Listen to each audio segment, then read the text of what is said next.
Welcome back to by library and in this को जिसमें हम डीबीटी के क्वेश्चन सॉल्व कर रहे थे पास्ट ईयर क्वेश्चन पेपर से। तो we have done 20 questions from part A. अब हम 21 से आज विल ट्राई कि हम till 50 that is part A को कंप्लीट करते हैं, right. So starting with the 21st question that is it says it's a very simple question as you all can see.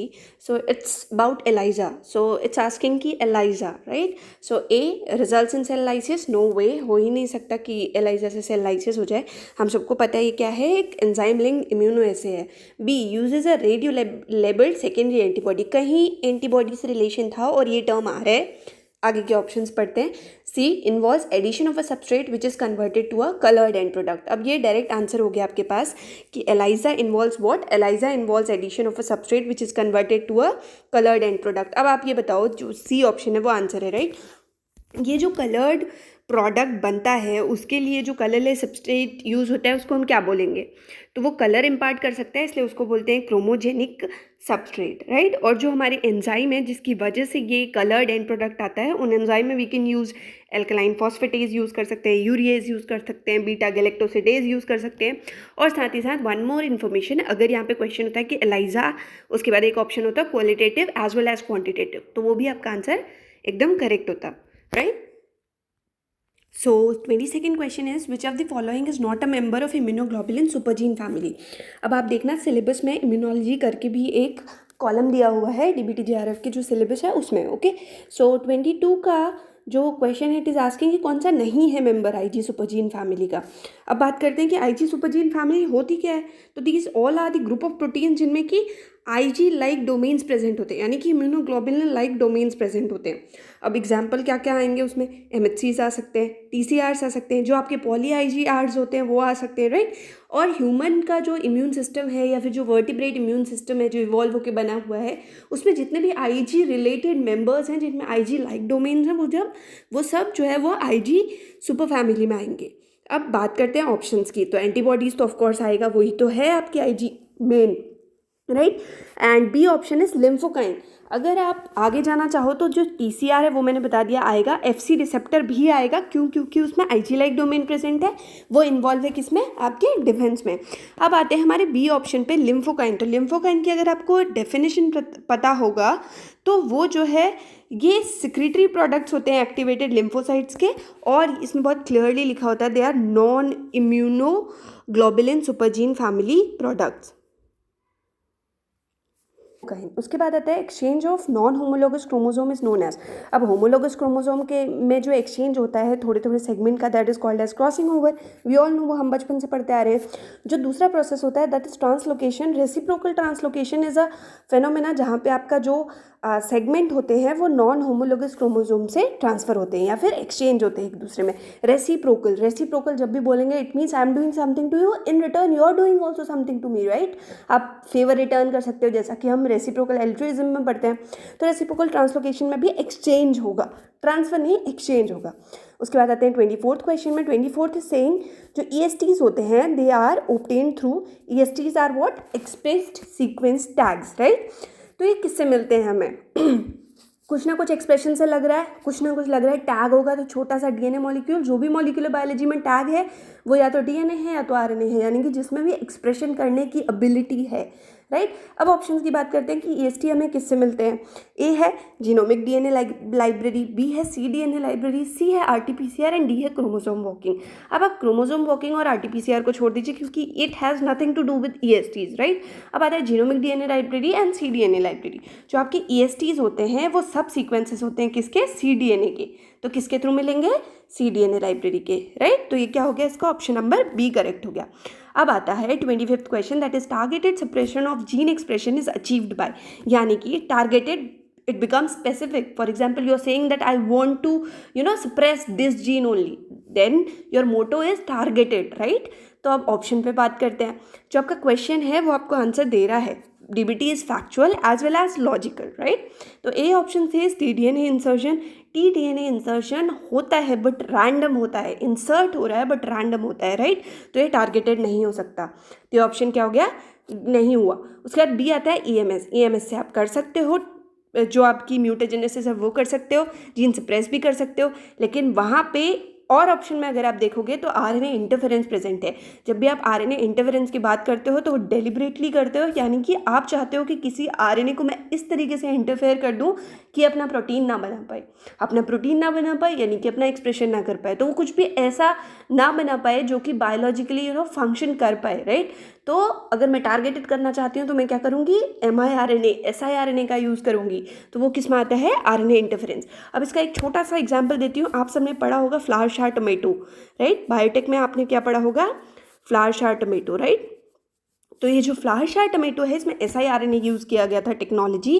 क्यों, क्योंकि ये जो टमेटोज थे इनकी शेल्फ लाइफ बहुत कम थी, तो इससे जो आपके जो मार्केट में वेजिटेबल्स सेल करते हैं उन फार्मर्स को बहुत ज़्यादा लॉस हो रहा था, क्योंकि इनकी शेल्फ लाइफ इतनी कम थी कि एक दिन के बाद ये सड़ना स्टार्ट हो जाते थे, राइट। तो एक दिन में इट्स नॉट पॉसिबल कि सारे के सारे बिक जाए, तो उनकी शेल्फ लाइफ बढ़ाने के लिए जो पॉलीकेलेक्टोयूरिनेज है यानी कि जो एंजाइम है, वॉल डिग्रेडिंग एंजाइम है, उसको एंटीसेंस टेक्नोलॉजी से साइलेंट कर दिया गया। तो वहाँ पे क्या था, टारगेटेड सप्रेशन था। ओके, अब आते हैं 26 क्वेश्चन पे। तो अ सेट ऑफ 2 और more overlapping DNA fragments that form a contiguous stretch of DNA is called.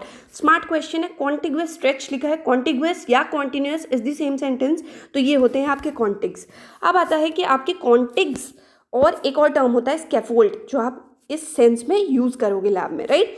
जो आपके कॉन्टिग्स होते हैं वो हमेशा कॉन्टिन्यूअस और ओवरलैपिंग होते हैं। से फॉर एग्जांपल ये जीनोम है पूरा, तो ये 1, 2 and 3 they are overlapping, right. तो ये हो गए कॉन्टिग्स। अब मैंने क्या किया, मैं चाहती हूँ कि मैं इनको अरेंज करूँ एक ऐसे सेंस में 1, 3 और 2, 1, 3 and 2। Now it has become a scaffold.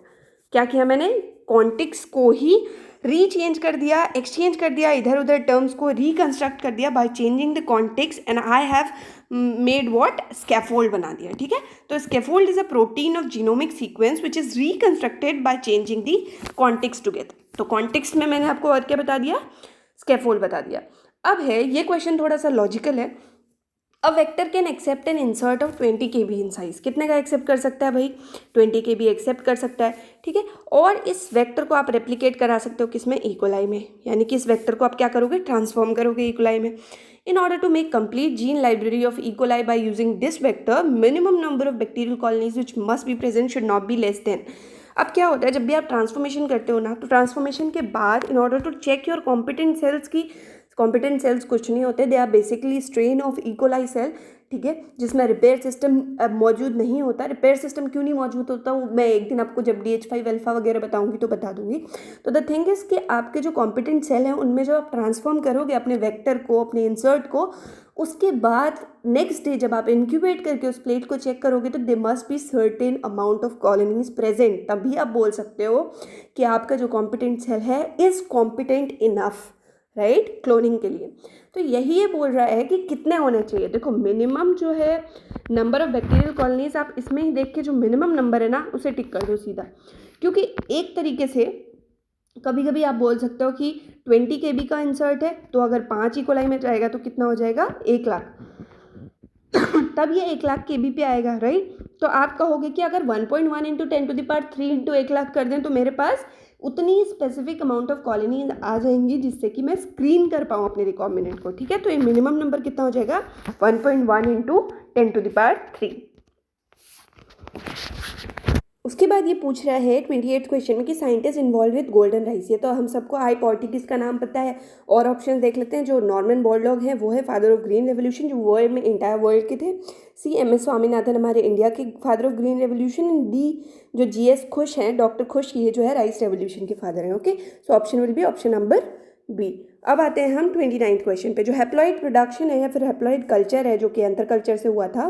Pollen grains होते हैं, पॉलन ग्रेन्स में क्या होता है, anther as well as filament, right. तो ये जो एंथर कल्चर है उससे जो हैप्लॉइड प्रोडक्शन हुआ वो किसने किया था, गुआयन माहेश्वरी ने, ठीक है। MS मीडियम मुराशी से, एंड स्कूग मीडियम होता है, बस याद रखने के लिए। कॉकिंग ने भी एक काइंड ऑफ कल्चर दिया था भोजवानी का, मुझे अभी याद नहीं, तो आप बी ऑप्शन टिक करेंगे।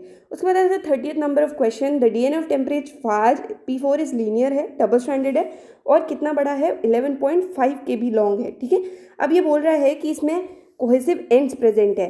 अब अगर आप इनिशियली डाइजेस्ट करते हो तो 6.4, 4.1 और 1 KB का मिलता है। जब आप पार्शियल डाइजेशन करते हो तो 10.5, 7.4 और 6.4, 4.1 और 1 का मिलता है। अब आप एक चीज़ देखो, अगर आप कंप्लीट डाइजेशन कर रहे थे तो आपको 6.4 और 4.1 का मिल रहा था, ठीक है, साथ में 1 kb का हम अलग रख देते हैं, वो भी मिल रहा था। अब जब आप पार्शियल डाइजेशन कर रहे हो तो ये कंप्लीट फ्रेगमेंट ही तो 10.5 का है। यहाँ पे अगर आप क्लीव करके ये पाते हो, मतलब हियर ऑल्सो यहाँ पे आपके बाम H1 का जो है क्या प्रेजेंट है, एक साइड प्रेजेंट है। ठीक है, तो 10.5 आ रहा है, इसका मतलब कि बाम H1 की साइड एक यहाँ पे प्रेजेंट है। तो अब आप ये कहोगे कि 6.4 और 4.1 चाहे जिस ऑर्डर में लगा दो, आपको 6.4 और 4.1 साथ में ही मिलना चाहिए जब आप क्लीव करोगे, राइट, क्योंकि यहाँ पे एक साइड भी प्रेजेंट है। अब आता है कि क्या कर दिया, सर्कुलराइज कर दिया। जब इसको सर्कुलराइज कर दिया उसके बाद आपने क्या किया, क्लीव किया। जब आपने क्लीव किया तो बोल रहा है ऑर्डर ऑफ फ्रेगमेंट्स क्या होगा। मैंने क्या बोला, 6.4 और 4.1 साथ में आना चाहिए, क्योंकि एक फ्रेगमेंट 10.5 का भी मिला था, यानी कि यहाँ पे भी एक साइड प्रेजेंट है। ठीक है, और एक 1 kb। अब आप ऑप्शन में देखो 6.4 और 4.1 कहाँ पे साथ है, सी ऑप्शन में साथ है, और कहीं साथ दिया ही नहीं है ऑप्शन में। तो 6.4 और 4.1 जहाँ साथ है वही ऑप्शन आपका करेक्ट होगा। अब मैं इसका आपको डायग्राम दिखा देती हूँ, ऑल्दो मुझे बार बार पेपर ओपन करना पड़ेगा उसके लिए। ये मैंने आपको भेजा है मेरे खुद के टेलीग्राम चैनल पे, राइट। तो यहाँ पे मैंने डायग्राम बना के आपको भेजा है, 1 सेकेंड, जस्ट 1 सेकेंड। हाँ, तो अब ये है, ये मैंने डायग्राम बनाया है कि बैम H1 के डाइजेशन से पहले डबल स्ट्रैंडेड डीएनए था, राइट। बैम H1 का डाइजेशन में कंप्लीट करते हैं 6.4, 4.1 और 1 kb मिलता है। पार्शियल में ये 5 फ्रेगमेंट मिलते हैं। ठीक है, 5 फ्रेगमेंट का मतलब ये भी है कि बैम H1 के अलावा किसी और की साइट है, बट हमें उससे कुछ नहीं करना। अब क्वेश्चन क्या पूछ रहा है कि सर्कुलराइज कर दो और उसके बाद जो है क्लीव करो बैम H1 से, उसके बाद क्या हमको सीक्वेंसेस मिलेंगे या फिर क्या बैंड्स मिलेंगे। तो अब केस 1 है कि जो कॉस्ट साइट है वो 6.4 पे थी, अगर वो 6.4 पे थी तो यहाँ पे क्लीव होगा, राइट। एक यहाँ पे क्लीव होगा, एक यहाँ पे क्लीव होगा, एक यहाँ पे। तो 6.4 के बाद 1 और 4.1। लेकिन मैंने क्या बताया आपको, क्योंकि 10.5 का भी मिल रहा है यहाँ पे, तो जो आपका 6.4 है और जो 4.1 है उसे साथ में रहना चाहिए। ठीक है, अब आपका 6.4, 4.1 और 1 ये ऑप्शन था ही नहीं आपके क्वेश्चन में। आप क्वेश्चन को चेक कर लेना। और उसके बाद जो दूसरा मैंने बताया आपको, जो भी मैंने डायग्राम करके या फिर लॉजिकली आपको बताया, उसके अकॉर्डिंग 6.4 और 4.1 एक दूसरे के बाद आने चाहिए। तो ये ऑप्शन है, इसीलिए जो है ये आंसर क्या हो जाएगा, ये वाला ऑप्शन। ठीक है, ऑप्शन नंबर उसमें कौन सा है, C. Okay, I am so sorry, थोड़ा सा टाइम लगेगा अभी इस पेपर को खुलने में, 1 सेकेंड, राइट। सो 30th क्वेश्चन का हो गया ऑप्शन नंबर सी। एक बार आप इस आंसर को, मेरे एक्सप्लेनेशन को 2 बार सुनना, उसके बाद लगा के देखना, तो आपको पता चल जाएगा मैं क्या बोलना चाहती हूँ।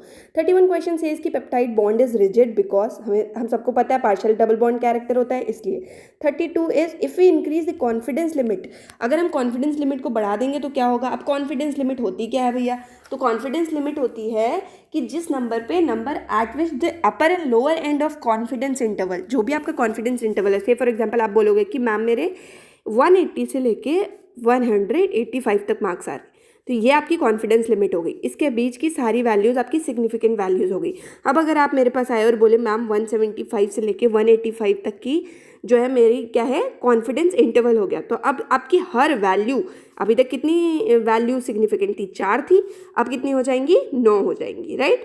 तो यानी कि अगर आप कॉन्फिडेंस लिमिट को बढ़ाओगे तो क्या होगा, नॉन सिग्निफिकेंट रिजल्ट में चेंज टू सिग्निफिकेंट रिजल्ट। ठीक है, जो वैल्यूज़ जो है आपका मार्क्स नहीं हो सकती थी वो भी अब आपका मार्क्स हो जाएंगी। अब आता है 33 क्वेश्चन विच इज़, ये आप सबको आता होगा वैसे। 33 is a women has a colour blind father but husband with normal vision, what are the chances for their sons and daughters to be colour blind. Colour blind father थे, अगर colour blind father थे तो father जो है अपनी daughter को career बना देंगे। ठीक है, तो यानी कि इनकी डॉटर का जो जीनोटाइप है वो ये है, और जो डॉटर के हस्बैंड है ही इज़ नॉर्मल, तो उनका जीनोटाइप जो है ये है। अब इसका जो डायग्राम है वो मैंने अगेन टेलीग्राम चैनल पर आपको सेंड कर दिया है, अब मैं आपको दिखाती हूँ। तो ये रहा, ठीक है, ये मैंने आपको बता दिया कि डॉटर जो है वो कैरियर होगी, XCX उसका फिनोटाइप हो जाएगा। अब जब आप इनको क्रॉस करोगे और एक पनेट स्क्वायर बनाओगे तो आपको क्या मिलेगा कि जो 2 फीमेल्स हैं उसमें से एक कैरियर है और एक जो है वो नॉर्मल है, लेकिन दोनों में से एक भी कलर ब्लाइंड नहीं है, क्योंकि कलर ब्लाइंड होने के लिए दोनों X must be positive for C, जो C एलील है उसके लिए पॉजिटिव होने चाहिए। तो कलर ब्लाइंड फीमेल में एक भी नहीं है, यानी कि डॉटर 0% कलर ब्लाइंड, और जो मेल है उसमें एक X ही प्रेजेंट होता है और वही X जो है वो कलर ब्लाइंड एलील को कैरी करता है, इसलिए जो सन हो गया वो कलर ब्लाइंड हो गया और जो दूसरा सन है वो नॉर्मल, यानी कि 50% सन जो है वो कलर ब्लाइंड होंगे और जो डॉटर है वो 0, यानी कि daughter will be healthy, looking healthy, क्योंकि एक सिर्फ कैरियर है, राइट। तो अब आते हैं हम इस पे, जो कि आई एम सो सॉरी नहीं खुलेगा, 1 second, just bear with me. Okay, so हमारा क्वेश्चन हो गया कौन सा, अब देखते हैं हम उसमें ऑप्शन कौन सा था, डॉटर ज़ीरो वाला। तो इसमें डॉटर ज़ीरो का ऑप्शन है ऑप्शन नंबर सी, तो 33 का आंसर क्या हो जाएगा, ऑप्शन नंबर सी। अब आते हैं 34th question. 34th as such ही आपको आंसर दे दिया है क्वेश्चन में ही, बोल रहा है कि in isolated human population with approximately equal number of blue eyed and brown eyed individuals was killed due to earthquake. अभी तक क्या था, जो भी ब्लू आई वाले थे और जो ब्राउन आई वाले थे ये दोनों बराबर थे, लेकिन सडनली अर्थक्वेक आ गया और इनकी डेथ हो गई, right. Only a few brown eyed people remained to form the next generation. अब कुछ ही ब्राउन आइड वाले बच गए। तो अब ये बोल रहा है कि इस चेंज इन जीन पूल को क्या बोलते हैं, हमें पता है ना, जब भी पॉपुलेशन डिक्रीज हो जाती है, ये हुआ आपका बॉटल, ये हुआ उसका नेक, यानी कि पॉपुलेशन का डिक्रीमेंट हुआ, तो ये क्या हो जाएगा, बॉटल नेक इफेक्ट। सडन किसी भी चेंज से हो सकती है। अब इस बॉटल नेक पॉपुलेशन में यानी कि जो ब्राउन आइड इंडिविजुअल्स है उसमें कुछ की एलीलिक फ्रीक्वेंसी नॉर्मल से ज़्यादा होगी, कुछ की कम होगी, राइट। तो एक जेनेटिक ड्रिफ्ट का कारण भी बनते हैं। तो क्या हो जाएगा इसका, ऑप्शन नंबर सी। 35 क्वेश्चन है cystic fibrosis is due to, ये तो हमें पता है, डिफेक्टिव क्लोराइड चैनल्स होते हैं। अब इसमें प्रॉब्लम क्या हो जाती है कि म्यूकस क्लॉग होने लगता है। तो कफ तो अभी नॉर्मल कोल्ड सीजन में हर इंसान के बनता है, तो what is the difference between cystic fibrosis as well as common cold का कफ एक्यूमुलेट होना। तो सिस्टिक फाइब्रोसिस में आपके लंग्स, आपकी पैनक्रियाज, ये सारे जो आपके ऑर्गन्स है ना, वो इफेक्ट होने लगते हैं। तो जो सिस्टिक फाइब्रोसिस है वो एक डेडली कंडीशन है, ऑल्दो आजकल इसका management is more easier, directly lung को इफेक्ट करती है। ओके, अब आता है 36। Had selection is based on, जो आपकी MAB होती है ना, मोनोक्लोनल एंटीबॉडीज, उसमें हम हैड सिलेक्शन यूज़ करते हैं। किस पे बेस्ड है, TKN HPRT जीन्स। डायरेक्टली क्यों बता रही हूँ, क्योंकि आप सीधे ही बता दोगे हैड सिलेक्शन हैड जीन पे तो नहीं होगा, राइट। AP जीन्स वहाँ पे होते नहीं है, APRT नहीं होता, तो बचा A option, TKN HPRT। TK thymidine kinase है जो कि थाइमीन को रिप्लेनिश करने के लिए देंगे, और HPRT या HGPRT is hypoxanthine guanine phosphoribosyl transferase, salvage pathway के लिए एंजाइम यूज होता है। तो ये सिलेक्शन का मोड क्या है MAB में, TKN HPRT जीन्स पे dependent. 37 question is the most easy question, the main difference between active transport and facilitated diffusion. ये हम पढ़ते हैं कौन सी क्लास में, 8th 9th क्लास में, right. Active transport is what, जिसमें हमारी जो कंसंट्रेशन, सॉरी, जो ट्रांसपोर्ट का डायरेक्शन होगा that will be opposite, that is from lower concentration to higher concentration. जो आपका कंसंट्रेशन ग्रेडियंट होता है उसके ऑपोजिट मूव करेगा, राइट। और जो आपका फैसिलिटेटेड डिफ्यूजन होता है इसमें तो नॉर्मल ही ट्रांसपोर्ट होता है, लेकिन ये सेचुरेट हो सकता है, राइट, क्योंकि हमें कैरियर इन्वॉल्व करते हैं। तो ए ऑप्शन बोल रहा है कि जो एक्टिव ट्रांसपोर्ट है उसमें हाई से लो कंसंट्रेशन जाता है, नो, इसलिए तो उसको, ये तो सिंपल डिफ्यूजन हो गया। बी बोल रहा है कैरियर प्रोटीन इन्वॉल्व होता है एक्टिव ट्रांसपोर्ट में, नो, वो तो फैसिलिटेटेड डिफ्यूजन में यूज होता है। सी बोल रहा है in active transport energy is consume to move molecules against a concentration gradient. ठीक है, जितना ईजी क्वेश्चन उतना ही ईजी ऑप्शन। अब आता है 38th question, what is the correct order of molecular weights. ये क्वेश्चन बहुत ईजी था अगर आप इसको ध्यान से देखोगे। देखो जो आपके ऑप्शंस है ना, उसमें जो इंसुलिन और ग्लूटाथियोन है, इंसुलिन आपका क्या होता है 51 अमीनो एसिड का, ग्लूटाथियोन जो है वो 3 अमीनो एसिड का, यानी कि इंसुलिन के बाद ग्लूटाथियोन आना चाहिए, राइट। लेकिन इंसुलिन के बाद ग्लूटाथियोन तो कहीं है ही नहीं, तो आपका जो सॉरी इंसुलिन के बाद ग्लूटाथियोन तो सिर्फ एक ही ऑप्शन में है, तो ए ऑप्शन ऐसे भी सही हो जाता है। अब मैं आपको वेट्स बता देती हूँ। जो ए है यानी कि ह्यूमन एंटीबॉडी, उसका वेट होता है अप्रॉक्सीमेटली 150 टू 160 किलो डाल्टन। जो एल्ब्यूमिन होता है that is 66.5 kilo Dalton. Insulin मैंने बता दिया 51 अमीनो एसिड्स होते हैं, ग्लूटाथियोन में 3 अमीनो एसिड्स होते हैं। Okay, so option A will be correct answer. A जो है उसमें क्या है, 100 ml पानी है at 80 degree centigrade, right. And beaker B में क्या है, 200 ml पानी है एट 20 डिग्री सेंटीग्रेड। अब दोनों को अगर आप मिक्स कर दो, राइट, एक का दूसरे में डाल दो या तीसरे कंटेनर में दोनों का डाल दो, तो क्या टेम्परेचर हो जाएगा तीसरे का। तो इसका एक फॉर्मूला होता है, वो फॉर्मूला अगेन मैंने आपको टेलीग्राम चैनल पर दिया है, लेकिन मुझे खुद पता भी है। तो T3 is equals to V1 into T1 plus V2 into T2 upon V1 plus V2, right. तो अब आपका जो V1 है वो कितना है, 100 है, T1 कितना है 80 प्लस 200 इंटू 20 अपॉन 100 प्लस 200, तो ये कितना हो जाएगा 8000 प्लस 4000 डिवाइडेड बाय 300। 8000 प्लस 4000 कितना होता है 12000, दैट इज 12000 डिवाइडेड बाय 300, तो ये कितना हो जाएगा 40। ऑप्शन कौन से आंसर में है आपके, थर्ड ऑप्शन। तो इसका आंसर हो जाएगा थर्ड ऑप्शन। अब आता है 40 question, during batch fermentation lowest specific growth rate is achieve during. देखो अगर बैच फर्मेंटेशन नहीं भी होता ना तो भी जो लोवेस्ट ग्रोथ रेट है वो आपको लैग एंड स्टेशनरी फेज में देते हैं। लैग में तो एक्लिमेटाइज हो ही रहे होते हैं, स्टेशनरी में तो उनका एक ऐसा फेज आ जाता है जहाँ पे डेथ भी शुरू हो जाती है। तो ये क्या हो गया आपका बी ऑप्शन। अब आता है 41 कॉम्पिटिटिव इनिबिशन में क्या होता है, तो हम सबको पता है Km इंक्रीज कर जाता है और Vmax रिमेन्स कांस्टेंट। अब 42 है, for a reaction to be spontaneous, बचपन से पढ़ते आ रहे हैं क्या होना चाहिए, डेल्टा जी नेगेटिव होना चाहिए, ठीक है, तो ऑप्शन नंबर ए।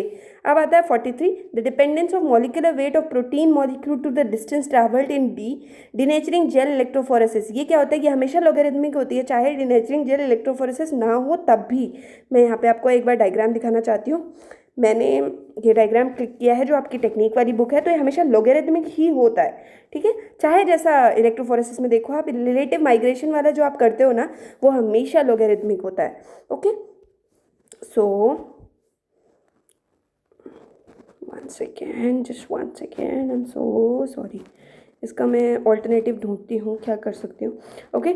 सो ये हो गया 43 question. 44 is addition of salt to a culture medium only allows salt tolerant bacteria to grow. This is an example of selective media. Of course मैं salt डाल रही हूँ ताकि सॉल्ट टॉलरेंट बैक्टीरिया ही grow करें, तो वो क्या सिलेक्टिव मीडिया। ऐसे घर में हो सकता है मेरी कोई फेवरेट चीज़ हो and my mother gives me that, right, only to me, right, out of my siblings, तो वो क्या हो गया सिलेक्टिव ट्रीटमेंट हो गया। तो आई वॉन्ट कि सॉल्ट लविंग बैक्टीरियाज या salt tolerant bacteria, sorry loving and tolerant दो अलग चीज़ हो गई, राइट, तो सॉल्ट टॉलरेंट बैक्टीरियाज ही ग्रो करें तो मैं सॉल्ट ऐड कर देती हूँ, तो ये हो गया सिलेक्टिव मीडिया। अब 45 is long terminal repeats are found in, ये प्रोवायरल डीएनए में मिलते हैं। दूसरा ऑप्शन रेट्रोवायरल आरएनए है, ये रेट्रोवायरल टाइप होते हैं, right, long terminal repeats present होते हैं आपके किसमें, प्रोवायरल डीएनए में। अब आता है 46 क्वेश्चन, बोल रहा है जो आपको मैं सीधे ही बता देती हूँ, जो आपकी केडल सीक्वेंस होती है, राइट, ER रेजिडेंट प्रोटीन में केडल सीक्वेंस प्रेजेंट है, ठीक है, केडल ही उसकी टारगेटिंग में हेल्प करती है। अब ये केडल सीक्वेंस का केडल रिमूव कर दिया तो भाई वो ER तो उसको ट्रीट करेगा एज अ फॉरेन प्रोटीन, तो वो बोलेगा इसको ER से निकालो एट एनी कॉस्ट। अब जब ER से निकालेंगे तो कहाँ डालेंगे, it will throw it out of the cell, तो कहाँ चली जाएगी, it will be secreted outside the cell. 47 is all living cells arise from pre-existing cell was proposed in cell theory by Rudolf Virchow। क्यों Virchow बोलते हैं इसको, क्योंकि स्लाइडन and स्वान की थ्योरी में थोड़ा सा मॉडिफिकेशन करके विर्चो आए थे, और इसका आंसर हो जाएगा बी ऑप्शन। अब 48 is using deliberate attenuation approach Louis Pasteur produced vaccine against which disease. Louis Pasteur ने ऑल्दो उन्हें ट्यूबरक्लोसिस एंथ्रैक्स और कॉलरा दोनों में हाथ लगाया था, लेकिन उनने जो वैक्सीन बनाई थी दैट वाज रेबीज की। जो ट्यूबरक्लोसिस और एंथ्रैक्स की वैक्सीन है उसके लिए जो क्रेडिट है that goes to Edward Jenner, ठीक है, तो पास्चर जहाँ भी आएगा वहाँ पे क्या हो जाएगा, रेबीज का। उसके बाद आता है 49, व्हाट इज प्रोसाइट। प्रोसाइट क्या होता है, तो प्रोसाइट जो है वो एक डेटाबेस है, सेकेंडरी डेटाबेस है, प्रोटीन के लिए यूज होता है, राइट, तो सी ऑप्शन हो जाएगा, it's a database of protein motive, right. तीनों ऑप्शन में लिखा हुआ है कि प्रोटीन के लिए है, लेकिन प्रोटीन के मोटिव्स के लिए है, और साथ ही साथ मैंने थोड़ी और इन्फॉर्मेशन दी है आपको प्रोसाइट की टेलीग्राम चैनल पे, please do read that, right. उसके बाद आता है 50th question, which is the best noted database. इसका ऑल्दो मैंने सर्च करने की कोशिश की बट मेरे को ये समझ नहीं आया कि out of gene bank, PDB, प्रोडॉम और स्विस्पॉट जो है आपका स्विस्पॉट ही बेस्ट क्यों है, यानी कि आंसर तो डी है, लेकिन मैंने ये देखा कि स्विस्पॉट मैक्सिमम साइटेशंस रखता है अपने पास, तो मे बी उस वजह से, या फिर you all can comment down कि आपको जो है पता है अगर रीज़न कि स्विस्पॉट जो है वो क्यों बेस्ट नोटेड डेटाबेस है, ठीक है। एक तो वर्किंग अच्छी होगी तो मान सकते हैं, बहुत ज़्यादा प्रोटीन्स की फाइल्स प्रेजेंट है इसमें, वो भी मैंने देख लिया, इसके साइटेशंस भी बहुत ज़्यादा हैं, वो भी मैंने देख लिया। बट अगर आपको जेन बैंक, PDB, प्रोडॉम के बारे में पता है और कंपैरिजन में पता है तो आप प्लीज़ मेरे को भी बताएं, okay. So thank you everybody. Section B start करते हैं, and do let me know कि हम 250 के 250 क्वेश्चन करें या out of those only 50 question कराऊँ मैं, क्योंकि टाइम बहुत ज़्यादा जाता है। ऑल्दो मैं करा दूँगी, मुझे कोई प्रॉब्लम नहीं है, बट उसमें टाइम और वीडियो बहुत लंबा हो जाएगा, ठीक है। सो थैंक यू, नेक्स्ट वाले सेशन में मिलते हैं जब हम सेक्शन बी स्टार्ट करेंगे। Keep studying and keep learning.